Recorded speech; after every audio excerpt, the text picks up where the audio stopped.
Good morning everyone. We are here to have our English class with some writing skills, and from that particular portion we are going to have our class on notice writing. Notice writing, you know it very well. It is the very first portion of any writing skill in your standard, right Bede? We have already taken our class on notice writing, but here we are again just to have a revision class with some implementation in the category of having the questions from writing skill. Learners, as you all are very well familiar with the new concept of teaching or having the paper in front of you, and that will be completely on basis of MCQs, multiple type questions. So out of those, your writing skills are also to be in the part of MCQs. This is so wonderful to just listen about the concept that your writing skills are going to be in the form of MCQs, right? It actually sounds so awkward, but it is the bitter truth that we are going to face them in writing. So learners, about notice, what is the definition, where it is used and how it is used, what are its main components, what are the types, we have to find out in minutest way. Why is it so? Just because we are going to face our MCQs, and MCQs can be solved only by having our deep information about any topic. So just to be familiar with this topic in thoroughly, we have to just read the concept in that. So bete, notice, what is notice? Notice is a communication, but in the form of writing, right? आप किसी से कुछ communicate करना चाहते हैं, लेकिन आप communicate जब करते हैं तो थ्रू वर्ड्स करते हैं, थ्रू लैंग्वेज करते हैं, ओरल भी कर लेते हैं, रिटन भी कर लेते हैं. But notice is that particular information that you want to convey to some other ones or any individual or any organization, and it should be in the form of writing. Why? Because in just serving the notice to everyone, so everyone is there to understand the concept or the message that wants all of us to be familiar with, है ना? So here about notice we shall study about some those points which you are already familiar with. So first of all, notice has many a kind of branches connected with each other. So first of all, notice is a formal written communication. It is a formal written communication. Obviously formal होगा. क्यों? Normally अगर मुझे आपको कोई बात बतानी है, आपको मुझे कोई बात बतानी है, तो जब हम आमने सामने होते हैं क्लासेस में, तो हम नॉर्मली आपको ये बात ओरली ट्रांसफर कर देते हैं. लेकिन आप जानते हैं आपकी क्लास में many a times it happens that you are served some circulars on which you have to sign, put your signature. Why? Because we want to have the record that you have been just conveyed the message, whatever was to be served to you. You cannot say that you haven't received any kind of information regarding the same. So it is a kind of testimonial object also कि किसने देखा है और किसने नहीं देखा. We can be sure of the same thing. So formal written communication is notice that is used by some individuals or can be used by any organization. जैसे हमारा स्कूल, अगर हमें आपको कोई इंफॉर्मेशन सेंड करनी है तो we generally send you notices. आप जानते हैं आपके class teachers these days sending you the messages, written messages through WhatsApp or any kind of link, so that you all may be familiar with the concept that the teacher or the school wants you to be, right? So for notice is a written communication used by individuals or organization. And what is the use of this notice writing? It conveys information about. It conveys many information. What are the information that it conveys about? Number one, any kind of function it can. And कोई function होने वाला है, suppose there is annual day function in your Recently, the Teachers' Day has been actually celebrated in our school. Some students were facilitated by our principal madam and manager sir just for their academic session. Good performance in academic session.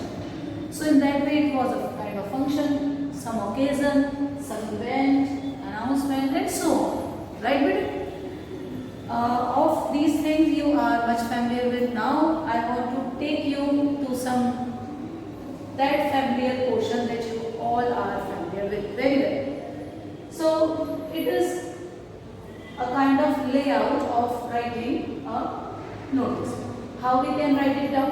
So first of all, here is a point, and this point is describing about the name of institution.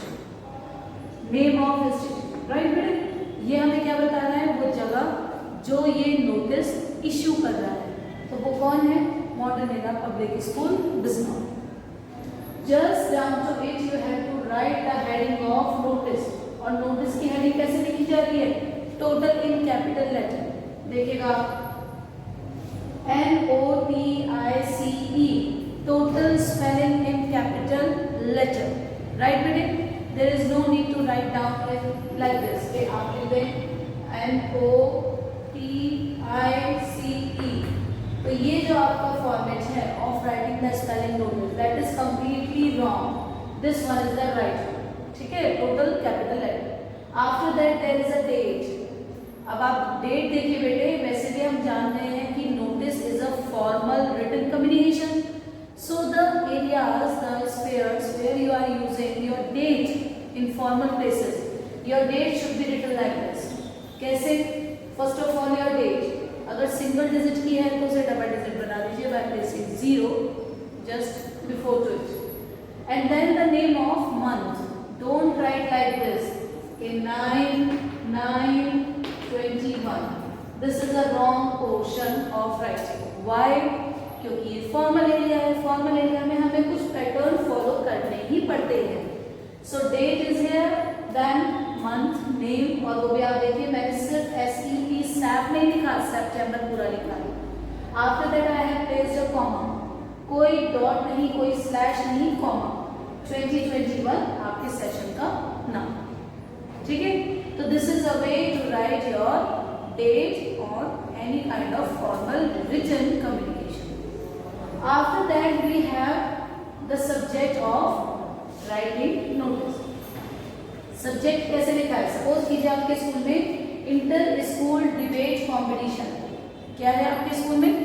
Inter school debate competition. ठीक है?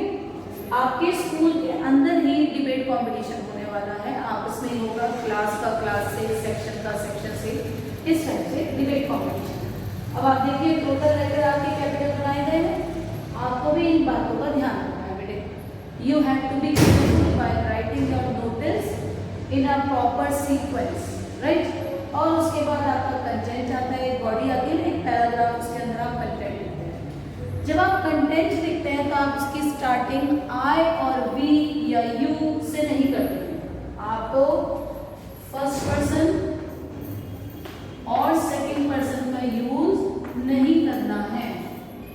क्यों नहीं करना है? क्योंकि notice में आप ना तो फर्स्ट पर्सन शो करते हैं, ना सेकंड पर्सन, ना तो आप आई एंड वी यूज करते हैं, ना ही यू यूज करते हैं. ठीक है? तो फिर क्या यूज करते हैं? हम यूज करते हैं थर्ड पर्सन. और कैसे? हम कहते हैं everybody is informed, all are here by informed. This is to inform all the students. This is a way to write down a kind of notice. ठीक है बच्चों, आपको क्या करना है? ध्यान रखना है कि आपको फर्स्ट पर्सन सेकंड पर्सन का यूज नहीं करना है. Only you have to go for third person. You have to keep it in mind. And as soon as our content is over we have to be ready with our signature, name and designation. बेटे ये तीन चीजें आनी ही आनी है, आनी ही आनी है. आपके मार्क्स लगते हैं जब आप नोटिस लिखते हैं तो ऐसे आपके टीचर टिक लगाते हैं कि ये सही है, ये सही है, ये सही है. और कंटेंट आपके 1 मार्क का होता है. ठीक है? सिग्नेचर में आपको क्या लिखना है? सपोज अब मेरा नाम शीतल है तो मेरा नाम तो लिखा जाएगा टोटल. ठीक है? मेरे सरनेम के साथ. शीतल महेश्वरी। अब मेरे जो सिग्नेचर होने हैं वो सिग्नेचर करने के लिए मुझे अपना फर्स्ट नेम लिखना होगा, ओनली फर्स्ट नेम। ऐसा नहीं है कि आपने इनिशियल बना के कोई चिड़िया बैठा दिया अपने टाइप, ऐसा नहीं करना। डेजिग्नेशन मेरी है, मैं पीजीटी हूँ, मैं टीचर हूँ, मैं स्कूल की इंचार्ज हूँ, मैं कोई भी हूँ, मेरी डेजिग्नेशन है। आपके पास कोई अथॉरिटी तो होगी ना जब आप नोटिस लिख रहे हैं, तो you would be responsible for any kind of responsibility और any authority, so that forms your designation. Designation लिखने के लिए आप ब्रैकेट का यूज करेंगे and after that you have to place it in a box. This is a way to write down the notice. अब आप सोच रहे होंगे, यू मस्ट बी वंडरिंग कि जब हमारा काम एमसीक्यूज में आना है तो टीचर हमको ये क्यों पढ़ा रही है। लेकिन आपको बेटे पता होना चाहिए कि जब आपको लेआउट पता होगा तभी तो आप बता पाएंगे कि अगर मैं आपसे कहती हूँ कि नोटिस एक हेडिंग है, नोटिस हेडिंग है नोटिस राइटिंग के अंदर। अब नोटिस की हेडिंग के बाद कौन सा ऑब्जेक्ट आता है, कौन सा पॉइंट आता है, तो ये आपको कब पता चलेगा जब आपको लेआउट पता होगी, उसका फॉर्मेट पता होगा। अब सपोज कीजिए कि मैं आपके पास 4 ऑप्शन दे देती हूँ और उन 4 ऑप्शन में आपसे कहती हूँ कि which way is correct writing a date in any kind of notice writing activity. तो आपको जब ये वाला लेआउट पता है कि इस तरह से हमें डेट लिखनी होती है, तभी तो आप देख पाएंगे कि 4 ऑप्शन में से which one is correct, right बेटे। तो ये तरीका है हमारे पास नोटिस लिखने का। इस तरीके से हमने ये जान लिया है। अब हम कुछ कोशिश दूसरे सॉल्यूशन के बेसिस पर करते हैं। अब आप नोट कर लीजिएगा इसको बेटे। अब हमारे पास है टाइप्स ऑफ नोटिस। ये हमारे टाइप्स हैं नोटिस के, ठीक है। हमारे टोटल 6 टाइप्स हैं। नंबर 1 मीटिंग के लिए, जनरली ऐसा होता है हम लोग स्कूल में टीचर हैं, तो if we are having any kind of meeting with our coordinator sir or ma'am or anybody else जो भी हमारे authority person होते हैं, तो we are sent a kind of notice to get signed by some maids of the school and all, ठीक है। अब इस पर्पज से हमें समझ में आया कि हमारा नोटिस का पहला काम है मीटिंग के लिए हमको नोटिस कन्वे करना, ठीक है, सर्व करना। इसके अलावा कुछ इवेंट्स होते हैं, इवेंट्स कुछ भी हो सकते हैं। सपोज कि ये टूर है, कोई सेलिब्रेशन है, एनुअल डे फंक्शन है, तो इनके लिए भी हमारे पास नोटिस है। हम आप लोगों को सपोज बताते हैं कि our school is planning for any tour, तो उस टूर में who are interested they can give their names to their class teacher latest by so and so date and the fees will be this and this, the tour will be of 2 to 3 days and the location will be so and so. So this information is to be conveyed through notice only. इसमें ये चीज़ है कि आपको बहुत सारे question पूछने होते हैं regarding your whatever the information that is being conveyed to you. वो सारी इंफॉर्मेशन आपके बिना पूछे ही आपको सर्व हो जाती है। तो नोटिस का ये काम होता है बेटे। नोटिस का काम है एक समय में एक से ज़्यादा लोगों को वो सारी इंफॉर्मेशन सर्व कर देना जिसके लिए वो क्यूरियस हो सकता है ना। After that we have another topic and that is lost of form. Generally ऐसा हमारे स्कूल्स में बच्चों के साथ होता रहता है कि कभी किसी का सामान खो जाता है, कभी किसी को दूसरे का सामान मिल जाता है, तो वो आके क्लेम करता है कि ये मेरा सामान है, या वो ये बताता है कि while playing in the garden I got this box and I think somebody has left it over there, right? So उस चीज़ के लिए भी हमें एक नोटिस लगाना पड़ता है। नोटिस बोर्ड होता है, वहाँ नोटिस लग जाता है, बच्चे आते हैं उसको अपने आप रीड करते हैं, और अगर किसी का वो सामान होता है तो ही और she can claim bye identifying the object, है ना, उसको आइडेंटिफाई भी करना होता है। तो इस केस में लॉस्ट ऑफ फॉर्म हमारे पास होता है। उसके बाद हमारे कुछ सेमिनार्स होते हैं या वर्कशॉप होती हैं या डिबेट होती हैं। अब इनकी इंफॉर्मेशन हमें सब बच्चों को पहुँचानी है कि हम चाहते हैं कि स्टूडेंट्स हमको ये बता सकें कि if they are interested with debate activity, if they are interested to attend any kind of workshop or any kind of seminar in which number of people sit together to convey or to share their knowledge among one another, right beta? After that we have an appeal or warning. Appeal or warning. अब suppose कीजिए आप किसी से कोई request करना चाहते हैं, आप किसी कॉलोनी में रहते हैं, गली में रहते हैं, और वहाँ पर कुछ लोग हैं, कुछ सोसाइटी के इल प्रोडक्ट्स हैं जो आपको कहीं ना कहीं ट्रबल दे रहे हैं, वो किसी भी तरह से दे सकते हैं, और आप एक सिविलाइज्ड पर्सन होने के नाते आप उनसे पर्सनली बात करने नहीं जा रहे हैं, जैसे कि नॉर्मल मेट्रो सिटीज़ में होता है। तो आप एक नोटिस बोर्ड पर एक नोटिस लगा देते हैं और अपने लिए हो रही इनकन्वीनियंस को शो करते हैं। तो आपने किसी से पर्सनली तो कहा नहीं, वो आपने सबके लिए कह दिया, जो भी उसके रिस्पॉन्सिबल होगा, अकाउंटेबल होगा, वो अपने आप ही उसे रेक्टिफाई कर लेता है या मॉडिफाई कर सकता है।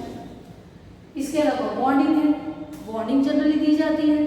सपोज कीजिए कि आपके यहाँ आपके घर के आसपास कोई घर है जहाँ पर उन्होंने अपने घर में बहुत सारे डॉग्स टेम कर रखे हैं, है ना, पेट के तौर पर उन्होंने रखे हुए हैं। अब आप उनके घर में जब एंट्री करते हैं तो आपको उससे पहले ही बाहर एक नोटिस मिल जाता है कि you should be beware of the dogs, there are many dogs inside. So it is a kind of warning notice to us. After that we have change of name or company etc. If you want to change your name, आपको एक नाम से, अभी बचपन में होता है ना बहुत बच्चों का, बचपन में नाम कुछ और होता है लेकिन बड़े होते होते वो अपना नाम चेंज करवा लेते हैं। सपोज स्पेलिंग चेंज कराते हैं तो उसके लिए उनको एक नोटिस देना पड़ता है, इधर अपने क्लास टीचर को और अपने अथॉरिटी पर्सन यानी ऑफिस पर्सन को। तो बेटे these are the types of notices that we are expected to write down on any of them with are actually same layout और फॉर्मेट। सब में तो एक ही जैसा इस्तेमाल होना है, जिसके बारे में हमने थोड़ी देर पहले बात की। अब हम बात करते हैं एक छोटे से, हमने एक एग्जाम्पल को यहाँ पर प्रेजेंट किया है जिसके थ्रू हम नोटिस के अंदर आने वाले एमसीक्यूज की प्रैक्टिस करेंगे। अब हम कैसे करेंगे? अब आप ये देखिएगा, यहाँ पे मैंने एक लेआउट आपके लिए तैयार की है जिसमें सबसे पहले हमने आपके लिए नेम ऑफ इंस्टीट्यूशन की हेडिंग मेंशन कर रखी है। वो नेम ऑफ इंस्टीट्यूशन XYZ कुछ भी हो सकता है, कोई कंपनी हो सकती है, किसी स्कूल का नाम भी हो सकता है, किसी साइबर कैफे का एड्रेस भी हो सकता है, किसी जिम के वर्कर की तरफ से भी कोई नोटिस हो सकता है तो उनका एड्रेस भी हो सकता है। तो any notice can be there. So name of the institution first of all and second the heading notice in capital letter thoroughly, right. उसके बाद आप देखिए डेट हमने मेंशन की है, क्या ये वही तरीका है जैसे हमने डेट मेंशन की थी? Do you agree with it? देखिए 2 डिजिट आई है हमारे पास डेट की, मंथ का कंप्लीट नेम आया है, कॉमा लगाया है और डेट हमारे सेशन का नाम लिखा है। तो कुछ भी वो सेशन हो सकता है XYZ, हमने लिया आज के बेस पे नहीं, हमने तो एक एग्जांपल के तौर पे लिखा। फोर्थ हमने क्वेश्चन मार्क प्लेस कर दिया है, वहां पे नंबर 1 लिख दिया है। यहाँ पर कौन सी हेडिंग प्लेस की जानी है वो आपको रिकॉल करना है, जिससे हमने थोड़ी देर पहले ही रीड किया था। उस टॉपिक के आने के बाद देखिए हमारे पास बॉडी ऑफ नोटिस आती है यानी कंटेंट, जिसमें हम थर्ड पर्सन का यूज करके सारी इंफॉर्मेशन दे देते हैं। उसके बाद फिर एक हमारे पास डैश आ जाता है और यहाँ क्वेश्चन मार्क लग रहा है। अब आप देखो ये नेम के ऊपर है और नेम के नीचे डेजिग्नेशन है, तो आप जरा सा टाइम लीजिए, मैं आपको टाइम देती हूँ और आप सोचिए कि आप इन 2 जगह पर क्या फिल करेंगे। सोचिए और बताइए।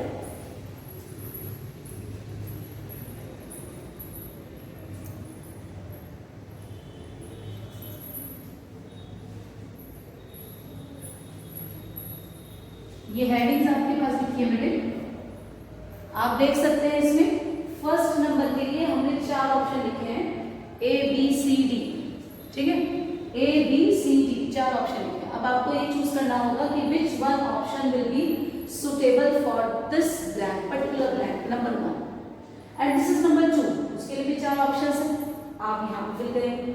आप नोटिस कर सकते हैं, स्क्रीन को जूम कर सकते हैं, उसका स्क्रीनशॉट ले सकते हैं, फिर उसको समझ सकते हैं। सोचिएगा और हमें बताइए क्या आना चाहिए। अपना लिख कर देख लीजिए, फिर आपको खुद पता चल जाएगा पहले ही अटेम्प्ट में कि आप लोग कितना कर सकते हैं। सोचिए।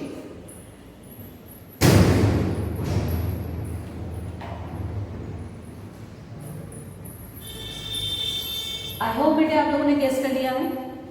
अब देखिए यहाँ पर पहला ऑप्शन है डिटेल्स ऑफ इवेंट्स। क्या यहाँ पर हम डिटेल्स ऑफ इवेंट्स लिखते हैं? इवेंट की कोई डिटेल लिखनी है हमको? नहीं लिखनी है। जिस इवेंट्स के बारे में हम बताने जा रहे हैं वो तो हमें कंटेंट में लिखना है। उस इवेंट की जितनी भी डिटेल्स है हमें यहाँ लिखनी है, कब होना है, कौन सा ओकेजन है, कौन सी डेट में है, कौन कौन उसके लिए फंक्शन में अवेलेबल हो सकता है, फी चार्जेस क्या है, ड्रेस मटेरियल क्या होगा, टाइमिंग क्या होगा, ये सब डिटेल्स है, ये सब हमें यहाँ लिखना है, ठीक है। उसके बाद सैल्यूटेशन। सैल्यूटेशन में क्या होता है, सैल्यूटेशन एक एड्रेसिंग वर्ड होता है, एड्रेसिंग वर्ड। आप अगर मुझे कॉल करेंगे तो आप मैम कह के कॉल मुझको करेंगे, मैं आपको स्टूडेंट कह के कॉल करूँगी, डियर स्टूडेंट, आप मुझे कहेंगे रिस्पेक्टेड मैम। सो जो ये वर्ड्स होते हैं जिनके थ्रू हम किसी को एड्रेस करते हैं, पुकारते हैं, उनको हम कहते हैं सैल्यूटेशनरी वर्ड्स। तो सैल्यूटेशन तो नहीं आएगा ना यहाँ पर, नहीं आएगा ना, ठीक है। थर्ड हेडिंग आपके पास है एड्रेस।